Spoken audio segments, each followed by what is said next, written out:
င်္ဂလာပါရှင်ညီမတို့ရဲ့ Resident AT မှာ Video Management တင်ရဲ့နေ့စဉ်လုပ်ဆောင်ချက်တွေကိုပြပြပေးသွားမှာဖြစ်ပါတယ်ရှင် M&E လုံခြုံရေးတန်ရှင်းရေးဝန်ထမ်းများနဲ့ Toolbox ပြုလုပ်ခြင်းရေကူးကန်အနေဆုံးခြင်းတန်ရှင်းရေးပြုလုပ်ခြင်းအမိုက်ကန်တန်ရှင်းရေးပြုလုပ်ခြင်း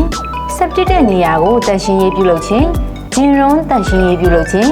Penthouse မှာရှိတဲ့တကားပေါက်များဘေးစင်များကိုတိုက်ချုပ်တန်ရှင်းရေးပြုလုပ်ခြင်းဒါအပြင်Penthouse မှာရှိတဲ့ပန်းပင်တွေကိုရေလောင်းခြင်း lobby ရှိမှာရှိတဲ့ပန်းကုန်တွေပေါ်ကရင်းနှီးတွေကိုတိုက်ချွတ်စေကြောခြင်း ground floor မှာရှိတဲ့ပိုးမြင်များကိုတန်ရှင်းရေးပြုလုပ်ခြင်း basement မှာရှိတဲ့ရေမြောင်းများတန်ရှင်းရေးပြုလုပ်ခြင်း ground tank over tank များအနေထုတ်စစ်ဆေးခြင်း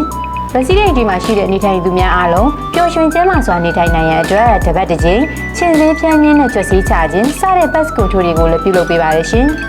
ဟုတ်ကဲ့ပါနောက်ထပ်ဗီဒီယိုလေးမှာတော့2025အောက်တိုဘာလအတွင်းမှာ Video Management တင်ရဲ့လုပ်ဆောင်ချက်တွေကိုပြပြပေးသွားမှာဖြစ်ပါတယ်